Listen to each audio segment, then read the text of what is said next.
Alright, I've been wanting to do a video about Cormac McCarthy for a while and No Country for Old Men, so let's call this one more on Hollywood, because really what I want to talk about is how the Coen brothers really screwed the pooch on that movie. Essentially the difference between the movie and the book. I know it's passé to say the movie was better than the book, but don't get me wrong, I think it's a great movie, but movies always have happy endings. They're obsessed with happy endings, and happy endings happen in Hollywood and Thai massage parlors all the time, but the whole purpose of the book was what was it? It was a morality tale, and the book illustrated beautifully how evil is persistent, it doesn't stop, and evil comes into our lives through the choices we make, and we're responsible for those choices. Like 100%. This all came about from Twitter, actually. Like, I've been wanting to make this little thing for a while, but it just so happened on Twitter that we got into a little gambling conversation, and a friend happened to bring up Cormac McCarthy and No Country for Old Men, and it resulted in an online coin toss, which I took heads. I said, I'll go heads then. I'll be here. So whatever the line is from the guy in the petrol station that's been putting it up his whole life, he just didn't know it. That guy. In the movie, at the end, what you don't see is that Carla Jean actually chooses heads as well. And it does not work out well for her, and that's the point. It's the choices we make which lead us to hell, lead evil into our lives, and that's how this shit works. And the book illustrates that point perfectly.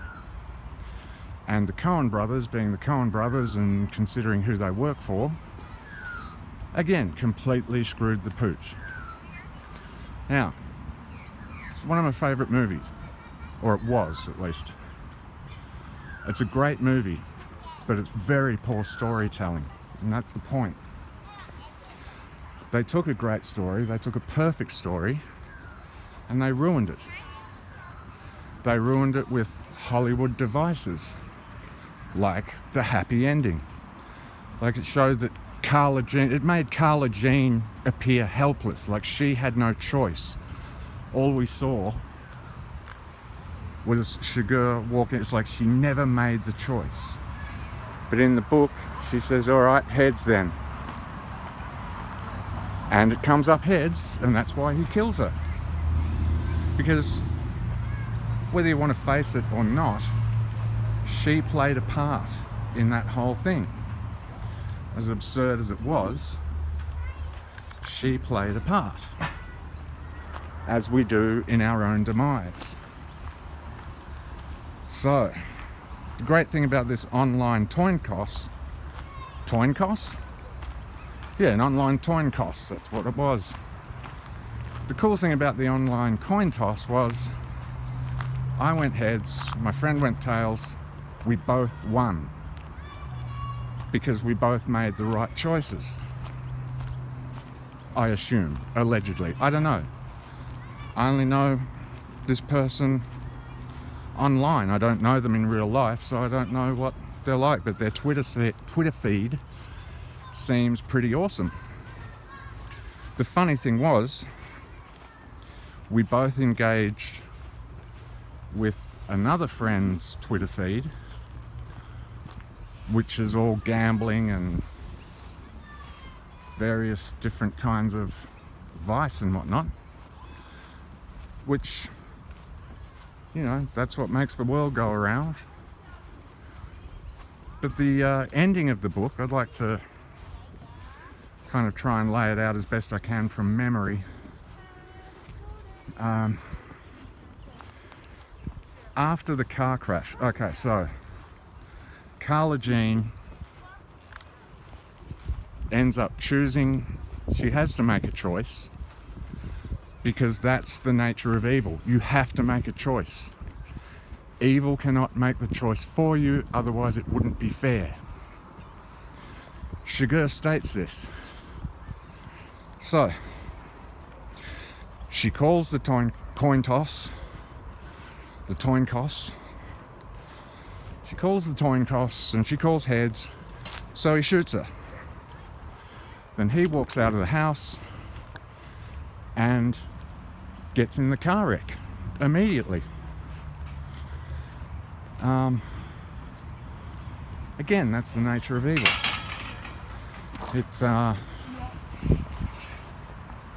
It's like that.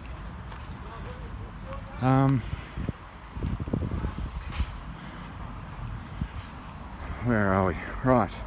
He goes out, he gets into the car wreck because his entire thing is chaos. That's all he believes in, is chaos. And that's what evil is, chaos and disorder. And Sheriff Bell, good comes from the action of good men. God is omnipresent, but good can only happen through the actions of good men. Everything else is nature, which is chaos, which is very beautiful, but it's also very evil. Have you ever seen a spider, like, eat something? It's horrific. But look at this. This is mankind and nature coexisting, and it's the most beautiful thing I could imagine. Look at this place. It's gorgeous. Anyway, I'm on low battery again because this iPhone is not well. This iPhone, it's not really such a smartphone. This one's just a bit retarded, but it's got a good heart. Anyway, as for those words that we're not allowed to say anymore, I've got to kill a bit. And I think we're approaching the point where I would really like to do my comedy festival or just my comedy show. It's an auditorium.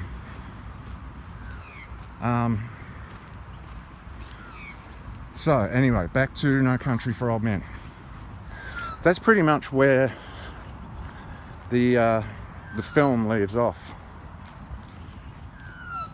Unfortunately, then it ends with Sheriff Bell talking about saying his dream.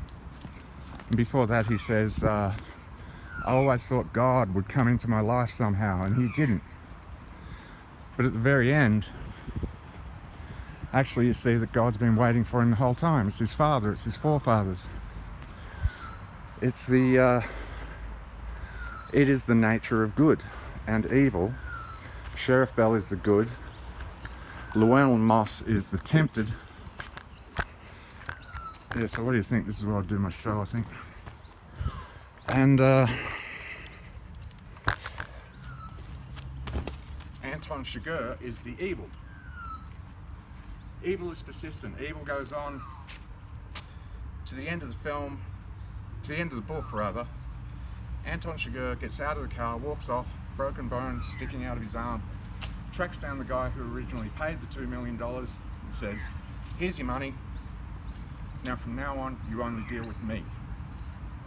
Because he's an evil fucker, and evil persists.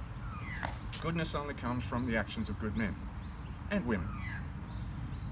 And these things are brought about by our choices, the choices we make in life and the consequences of those choices. It's as simple as that. Thank you very much.